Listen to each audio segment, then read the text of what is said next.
Bienvenidos al ciclo Comunicándonos aquí en el Diario Agroempresario. Hoy dialogaremos con Alfredo Rode, director ejecutivo de CARVAP, la Confederación de Asociaciones Rurales de Buenos Aires y La Pampa, que agrupa a unas 114 sociedades rurales, tanto de Buenos Aires como de la provincia de La Pampa. Bienvenido, Alfredo. Gracias, José. Bueno, un gusto que estés aquí. Sí. Bueno, CARVAP, decía yo en la presentación, agrupa 114 sociedades rurales de La Pampa húmeda, las más importantes, donde el pulso de la producción agrícola-ganadera se mide diariamente, ¿no? Sí. ¿Cuáles son hoy los problemas centrales que está enfrentando CARVAP y su conducción, tanto en la provincia de Buenos Aires como en la provincia de La Pampa? Empecemos por La Pampa, que es más sencillo, ¿no? Bueno, en La Pampa, ¿qué es lo que tenemos? Que tenemos una provincia que ha perdido muchísimas cantidades de cabezas, Sí. hay que repoblarla. Eso va a llevar un tiempo, pero estamos en una línea de trabajo, tanto con el Poder Ejecutivo pampeano como con su banco, para generar instrumentos que permitan repoblar la ganadería pampeana. Recomponer rodeo. Sí. Por otro lado, y eso ya es básico en CARVAP, dotar de buenos caminos.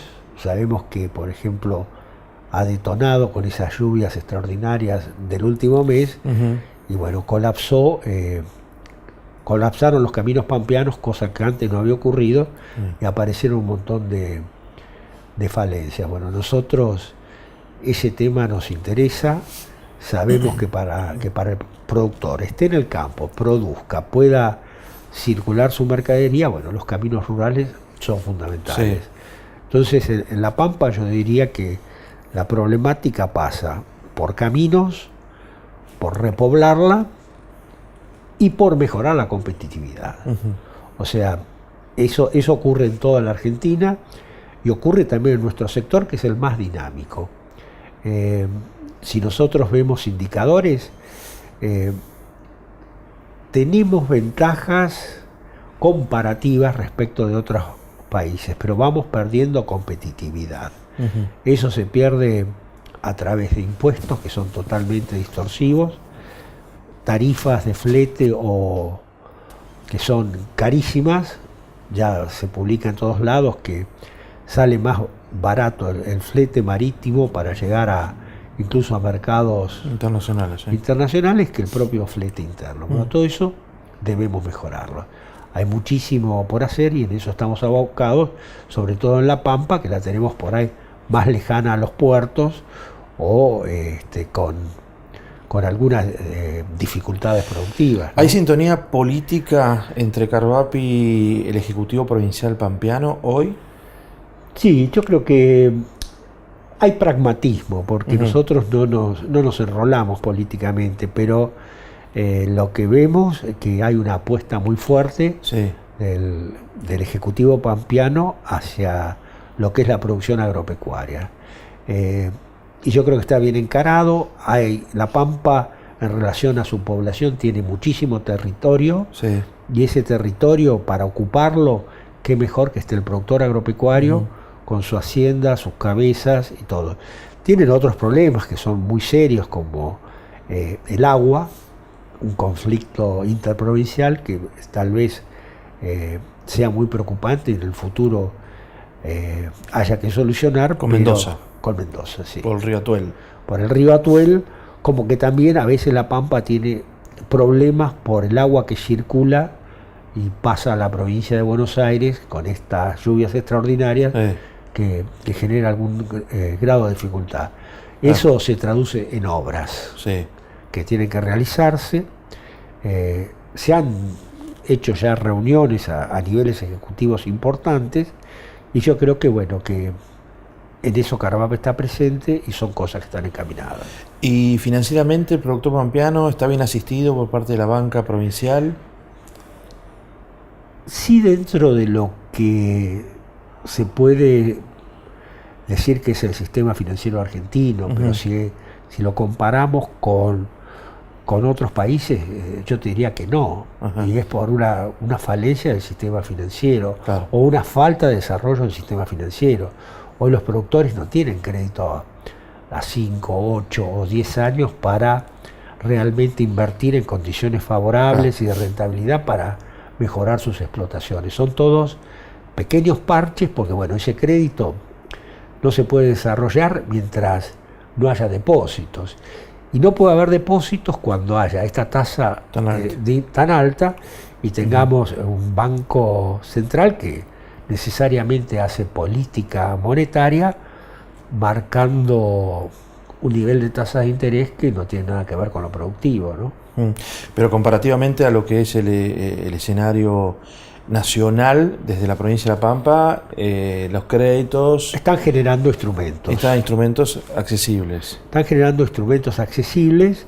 Nosotros nos gustaría que esos instrumentos tuvieran más plazo y que tuvieran realmente otro volumen de monto, y que el productor los tomara. Porque hay que decir también esto, que el productor no tiene una cultura de tomar endeudamiento, porque cada vez que lo tomó por ahí le fue muy mal. Entonces, todo eso hace un combo que es necesario desarmar para que entrar en un circuito productivo. O sea, el crédito es un insumo más de las explotaciones, pero tiene que tener un costo que lo vuelva competitivo para poder usarlo. Pasamos la frontera y nos venimos a Buenos Aires. ¿Qué le está preocupando hoy a Carvap en cuanto a la provincia de Buenos Aires? Bueno, hoy hay un tema central que es la ley fiscal. El presupuesto. Sí, que fue el presupuesto y la ley fiscal. El presupuesto, y nos parece prácticamente astronómico, creciendo, si bien vemos que el gobierno dice que se está ahorrando muchísimo al haberse eliminado determinados bolsones de corrupción y que eso lleva a un manejo mejor de fondos. Bueno, nosotros un presupuesto de 522.000 millones de pesos. ¿Ese es el presupuesto para 2017? De la provincia. 522.000 millones de pesos. ¿Y en 2016 cuál fue el presupuesto? Y era un 30% más menos. Menos. Sí. O sea, 400 y algo. Sí, lo que pasa es que es un presupuesto que se cubre con 200.000 millones de origen provinciales. ¿Eso qué significa? De tributos, de recursos propios. Recursos impositivos provinciales. Después hay otra parte que se cubre con coparticipación y cajas de jubilaciones que tienen el mismo efecto, y bueno, y una porción muy grande con endeudamiento. Se está hablando, bueno, se discute un endeudamiento que para lo que se requiere 2/3 de votación en ambas cámaras, y bueno, es un endeudamiento importante y es ¿En qué orden anda el endeudamiento? Y andará en el orden de los 4 o 5 mil millones de dólares, sumado al endeudamiento del año pasado. Pero 60.000 millones de pesos aproximadamente. Sí. De 60 a 90.000 es lo que se pretende. Y un condicionante muy grande que tiene la provincia es la coparticipación. O sea, Buenos Aires no se arregla si no cambia el régimen de coparticipación. No es posible que prácticamente la tercera parte del Producto Bruto argentino no reciba una coparticipación acorde a lo que genera y a la población que tiene, porque uno cuando transita Buenos Aires en el conurbano ve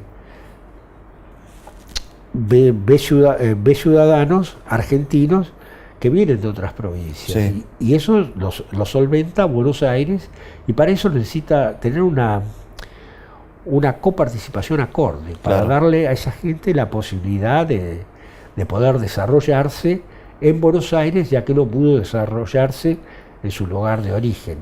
Bueno, yo creo que ese tema hay que contemplarlo. Yo no sé si la solución es la regionalización que se habló en su momento, pero realmente hace falta recursos de coparticipación mayores a los actuales para no obligar a la provincia a tener ese nivel de endeudamiento. ¿Y qué aspectos de la ley fiscal le preocupan a Carvap, que lo está tratando? Y la verdad que nos preocupa muchísimos aspectos, porque vemos que se hace hincapié en la presión fiscal y no en la racionalización del gasto, y tiende mucho a impuestos distorsivos. uno ve a los economistas que dicen que ingresos brutos es un impuesto distorsivo, pero de los 200.000 millones que recaudan impositivamente de la propia provincia, el 70 y pico por ciento son ingresos brutos, son 145.000 millones de ingresos brutos. Sí. ¿Y cuál es nuestro problema? Que como productores agropecuarios, aparte de pagar la tasa propia de ingresos brutos, que alguno puede decir y es un ingreso bruto barato, afrontamos los ingresos brutos del resto de la cadena. Porque es natural que cuando yo vaya a comprar un tractor, el ingreso bruto que tiene ese tractor se me transfiere a mí en el precio. Lo mismo que por ahí desde la panadería hacia el productor de trigo, aquel que puede transferir los transfiere hacia abajo. Entonces, si bien me pueden decir que mi tasa es del 1 al 2% de ingresos brutos, yo sé que estoy pagando el 8 o el 9% promedio de ingresos brutos, o sea que de esos 140.000 y pico de millones, yo estoy entre un 40% lo está afrontando nuestro sector agropecuario. Porque generalmente ocurre que el que mira el presupuesto dice, pero el campo no paga nada, porque en definitiva el impuesto inmobiliario rural son 4.500 millones, se pretende para este año, y claro, eso en un presupuesto de 500.000 millones no es plata, pero bueno, nuestra contribución está en ingresos brutos y vemos que lo que se pretende de aumento del inmobiliario, si bien puede parecer lógico porque sigue niveles de inflación, vemos sectores que no lo van a poder pagar, porque por ejemplo, todo lo que es el sector lácteo o el que produce leche ha tenido quebrantos, entonces subirle el inmobiliario un 40% puede llegar a ser desmedido. Las zonas inundadas, las zonas con seca. Las zonas inundadas y la zona del sudoeste bonaerense, que tenía una bonificación del 70% del impuesto inmobiliario en función de la ley de desarrollo y que este año en el proyecto de presupuesto ha sido quitado. Entonces ahí observamos distorsiones que no podemos convalidar desde CARVAP. Si bien podemos ver lineamientos económicos amigables al sector de la producción o no enemigos de la producción agropecuaria como en el gobierno anterior, observamos una falta de racionalidad en un montón de medidas. El impuesto inmobiliario complementario que fue creado en el 2012 bajo la administración de Daniel Scioli, que se anunció de que se iba a cambiar, de que se iba a eliminar, ¿eso sigue en el presupuesto? Eso sigue en el presupuesto y nosotros sabemos que de inmobiliario no tiene nada, eso es un ingresos, es un impuesto a los bienes personales provinciales. Se naturaliza lo que es inmobiliario y se pasa a cobrar por la tenencia de bienes de la persona. Deja de gravar al bien para gravar a la persona. Para gravar a la persona o al conjunto de bienes de una persona. Y eso es totalmente distorsivo. ¿Y qué es lo que ocurre? ¿Cuál es nuestro enojo? Que ese complementario dentro del inmobiliario y es un 10%, son 500, 600 millones, pero que están perjudicando al productor chico que tiene su campo fraccionado. Y lo tiene fraccionado porque no tuvo otra oportunidad, porque no nos olvidemos, así como hablábamos de historia, de cómo se fueron formando los campos, que el que nació siendo chacarero, cuando tuvo oportunidad de comprar, compraba donde se vendía. Entonces dentro de un partido tiene 3 campitos o 4. Bueno, la carga de cada uno por ahí no es importante, pero cuando los suma todos y se le quiere cobrar un impuesto adicional, por eso que se calcula como riqueza, no va con el inmobiliario.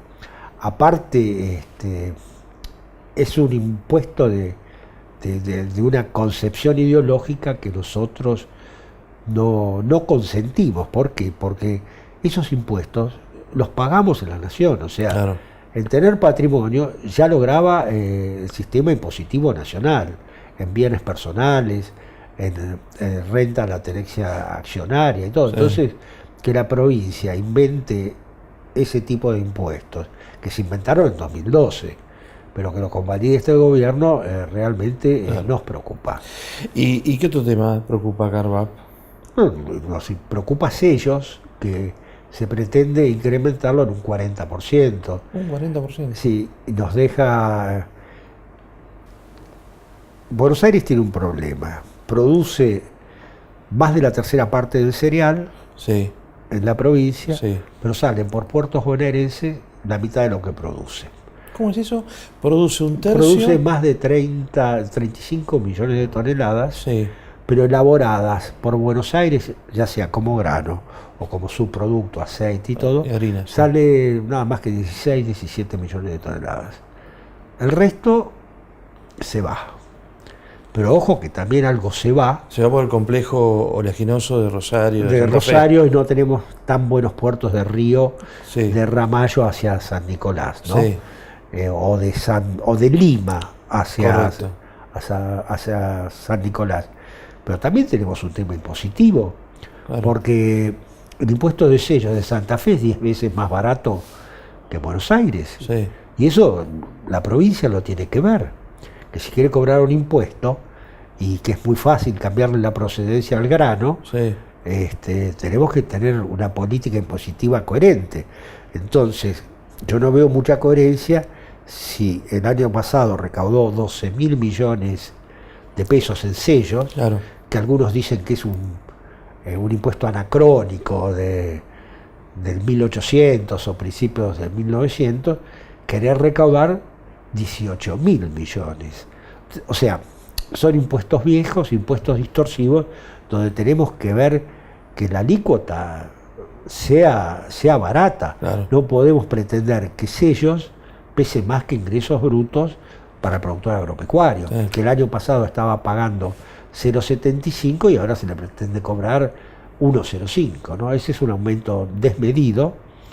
Y otra cosa que vemos es el impuesto a la herencia. Ujú. Ese también es un impuesto con matriz ideológica, es un impuesto que debiera ser nacional. También de la época de Scioli es ese. Sí, sí. Transmisión gratuita de bienes. ¿no? Transmisión gratuita de bienes es el nombre técnico.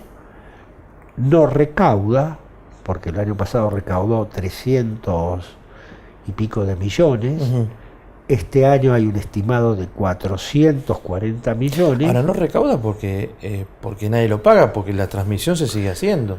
No, O sea, es que no se puede hacer, porque el productor que es chico, para transmitir y oblar todo lo que tiene que oblar, tiene que vender el campo. claro. Entonces lo que se está generando es títulos imperfectos, sucesión de sucesión. Claro. El campo queda, se trabaja, pero la tenencia es irregular, porque Claro. hay por ahí una cadena de sucesiones que Tal no cual, se han hecho. Tal cual. Pero no hay peor cosa que tener un impuesto que no recaude, Sí. y con matriz ideológica, y que lleva hojas de ley fiscal, Sí. o sea, normando esto, el otro, escribanos, o Sí. sea, con un alto costo administrativo y de fiscalización que no recauda, o que no es el menos del 1 por 1000 del presupuesto. Claro. Y todos estos reclamos han sido expresados a los legisladores.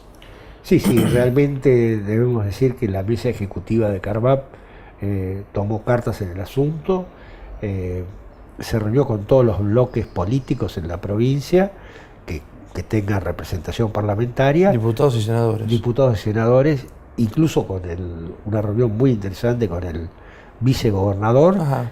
y se le impuso estos problemas y se le llevó algunos textos para avalar lo que se estaba solicitando, ¿no? Que en determinada medida, no es nuestra intención de financiar a la provincia, ni tampoco va a ocurrir, Sí. porque lo que estamos actuando es periféricamente en impuestos distorsivos que no tienen recaudación importante, porque Ujú. bien te comentaba que el grueso, el 70 y pico % está en ingresos brutos, pero que se intente aumentarse ellos un 50%, que se persista con el inmobiliario, que continúe la transmisión gratuita de bienes, y bueno, a mí me parece Claro. anacrónico, es seguir una matriz que nació en 2012, que todos sabemos cuáles fueron esas circunstancias, y que realmente esperábamos un cambio, Claro. un cambio de matriz, sea ideológica o impositiva, pero la esperábamos. Y no está ocurriendo. Y fíjate que desde 2012 el inmobiliario aumentó por alícuota, o sea, se aumentaba el impuesto, Sí. pero no se revaluaba. Sí. Y ahora no se habla desde el sector público de revalúo, dicen que el revalúo no se lleva a cabo, no tuvo efecto, pero en el artículo 4 de la ley están revaluando las tierras en un 38%. O sea que el inmobiliario aumenta, nosotros podemos consentir un aumento. ¿Eso está en la ley de presupuesto, el revalúo en 38%? Sí, en el segundo párrafo del artículo 4, si vos lo observás, dice que deberá multiplicarse las evaluaciones fiscales por 1,38. Ajá. Entonces, los campos valen un 38% más, con el efecto cascada que eso tiene en Sobre el órbita resto de de otros tributos. impuestos que la provincia no recauda. Claro. Por eso yo digo que Sí, no recauda, pero el productor tiene que sacar para pagar, digamos. después todo el mundo se asombra cuando nosotros decimos que en determinado cultivo la carga impositiva global llega al 70%. Claro. Entonces, ¿y de dónde sale todo esto? Bueno, sale de estas cosas. Que sin querer estamos quitando competitividad, una presión fiscal agobiante que ha tomado por ahí estados públicos en estos últimos días. Claro, Pero lo interesante que plantea Carbab es que hay sin duda una transferencia de recursos que de alguna manera ese anuncio de la quita de retenciones lo licúa, porque la transferencia que antes era por retenciones ahora es por tributos. Digo, si uno hace la cuenta fina, cuando termina con el contador del productor se da cuenta de que el margen es igual o menor tal vez que antes que tenía. Sí, pero bueno, es lo que comentábamos. Si por ahí el productor consiente un aumento de inmobiliario del 40% en determinados rubros, Sí. No el inundado, no el lechero, Sí. no el sur bonaerense, si lo está consintiendo, hay que tratar de cobrárselo de la mejor manera, Claro. no de la peor manera. Claro. Y la peor manera es un revalúo. Claro. Y ese revalúo está en el Porque eso artículo impacta 4. en bienes personales. Bienes personales, tasas de justicia, sucesiones, de todo lo que Claro. veníamos hablando. Porque la tierra, yo no puedo...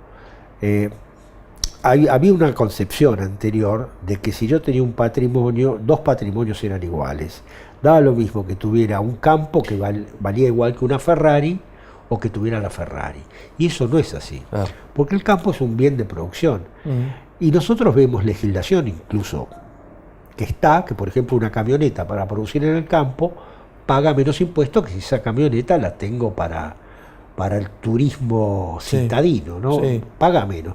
Y con el campo ocurre lo mismo. Si yo lo tengo para producir, Claro. no quieran cobrarme sobre un valor de venta. Entonces nosotros siempre por eso somos muy cautos cuando se elevan las valuaciones fiscales, porque eso lleva a que las herencias no se puedan llevar a cabo, los títulos se vuelvan imperfectos, o que un productor chico no le alcance para pagar una sucesión todo aquello que tiene por encima del campo. Claro. Y vendiendo todas las vacas puede pagar un ¿Y cómo proceso sigue esto, sucesorio. Alfredo?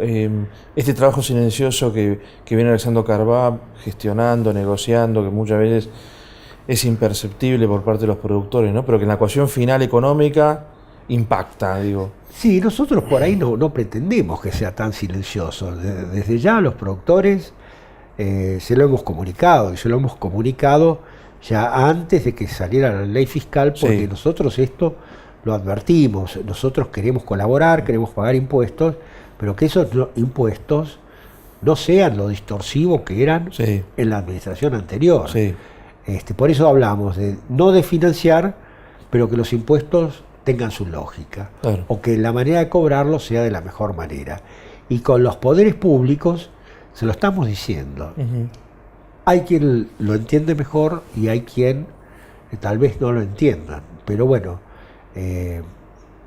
estamos recibiendo llamados, consultas, y desde ya veremos qué ocurre en la legislatura cuando esto haya que aprobarlo. Esto va a ser en 10 días, ¿no? Más o menos, en 15 Sí, días. ellos están muy preocupados por la negociación de endeudamiento que requiere el 66% de aprobación, ¿no? Ujú. Y bueno, nosotros vamos con modificaciones en varios ítems impositivos. Vuelta de página sobre este tema que es importante, antes de finalizar la nota, ¿cómo se modificó la matriz productiva que sabemos que lo venís monitoreando muy minuciosamente en la provincia de Buenos Aires en cuanto a los principales productos? ¿Cómo estamos? Por ejemplo, la cebada, hoy la provincia de Buenos Aires es productora de casi un 70% de la cebada o más. No, más. La provincia de Buenos Aires produce el 90-95% de la cebada. En los últimos años la cebada fue mayor el volumen que por ahí que el trigo bonaerense. Eso creo que esa ecuación tiene que tender a normalizarse. Eso es un riesgo muy grande, cebada, pues es un cultivo de más riesgo, y el productor está volviendo al trigo, pero con una expectativa de que ese trigo le sirva como le servía antes, claro, ¿no? Un dinero en diciembre, pasar una etapa tranquila para llegar a la gruesa, ¿no? En trigo, ¿cuánto estamos hoy sobre el porcentaje nacional en la provincia de Buenos Aires? Y la provincia de Buenos Aires es el 60%. 60%. Sí. Eso se agudizó porque nosotros tenemos tierras que son exclusivas para trigo, Córdoba y Santa Fe, al trigo no tener buen resultado económico y todo, sí, directamente pasaron a gruesa y Buenos Aires quedó con el trigo. ¿En cuanto a maíz? Bueno, maíz es una incógnita por lo que ha ocurrido en el oeste, claro, por la inundación. Claro. Porque si bien la fiesta nacional del maíz está en Chacabuco, sí, el principal productor bonaerense de maíz es Trenquelauquen, claro, o Rivadavia. Se disputan el cetro esos dos partidos. Claro. Se corrió al oeste y bueno, y fue afectado justo en la época de siembra de maíz por inundaciones. Por inundaciones. Que eso puede afectar el rendimiento de la provincia. ¿Y soja? Y no, soja va a estar igual o va a crecer. Y también miremos Villegas, porque Villegas claro, compite en el cetro de mayor producción con Pergamino. Claro. Si bien Pergamino tiene mejores rindes, Villegas tiene una extensión territorial y también buenas tierras que muchas veces o muchos años produce más soja que el propio Pergamino. Claro, hay que esperar a ver si llegan a poder sembrar algo en segunda, si es que baja el agua y el suelo se recompone. Y ahí la provincia, en esos partidos linderos, debería ser muy cautelosa de que esa mercadería no termine pagando impuestos en Santa Fe, ayudando a las arcas santafesinas, claro, y no bonaerenses. No tengo nada contra Santa Fe, no, es defender son impuestos provinciales que deberían pagarse en la propia provincia, pero si son desmesurados, no, puede ocurrir. Sí. No, y ahí también va el tema del deber de funcionario público, ¿no? Que está para justamente defender los intereses de la provincia. Sí, sí. En cuanto a ganadería, ¿cómo está la provincia de Buenos Aires? ¿Sigue siendo líder? Sí, la provincia de Buenos Aires sigue siendo líder. Estamos viendo un proceso de retención de vientre. Ajá. Vemos mucho entusiasmo. Las finanzas del ganadero no son las del agricultor. Es más cauto, es más medido, viene de otra tradición y realmente observa un panorama mejor, está reteniendo, está haciendo muy bien los deberes y eso uno lo puede visualizar en los valores de invernada y en el valor de la hacienda de cría que sale a venta, que son mucho mayores que lo que refleja el mercado de consumo, ¿no? La hacienda de Valgancho. No vamos a hablar del resto de las producciones porque también son importantes, ¿no? Porcinos, ovinos, avícolas, pero esto te da la sensación de que la provincia de Buenos Aires es la principal provincia productora de agroalimentos del país, ¿no? Sí, sin ninguna duda. Y aquella que ha tenido el menor grado de sojización, que muchas veces se tiene miedo. ¿Por qué? Porque tiene una superficie que es ganadera. Son 28 millones y medio de hectáreas que tiene la provincia agrícolas y que pagan impuestos, y más de 15 son totalmente ganaderas o se utilizan en ganadería. Claro. Entonces vos ahí tenés que no tenés un sobrecultivo de soja, no existe. Ahora, es increíble, ¿no? Porque en una provincia con la potencialidad de Buenos Aires, con un presupuesto de 520.000 millones de pesos, el Ministerio de Industria de la provincia tiene un presupuesto ínfimo. no supera los 400 millones de pesos. Digo, Sí, es menos del 1 por 1000. menos de 1 por 1000. Claro, yo pongo siempre una imagen. Que es la por que ahí genera riqueza, ¿no? A alguno no le gusta, ¿no? Pero si vos salís muy apurado con 1000 pesos en el bolsillo y se te cae un peso y yo voy por detrás y lo alcanzo y te llamo y te digo, José, se te cayó este peso, decís, bueno, guardámelo, después me lo devolvés, porque total vos tenés 1000 Claro. y estás apurado para otras cosas importantes. Ese es el presupuesto del Ministerio de Industria. Esa es la moneda que por ahí vos, si estás en otra cosa, no querés. Increíble. Gracias, Freddy. Un gusto, ¿eh? No, por favor, el gusto es mío y te agradezco en nombre de Carvap. Alfredo Rodes, director ejecutivo de Carvap. Ustedes lo escucharon, charlamos de muchos temas que tienen que ver con la Confederación aquí en Comunicándonos, en el diario Agroempresario.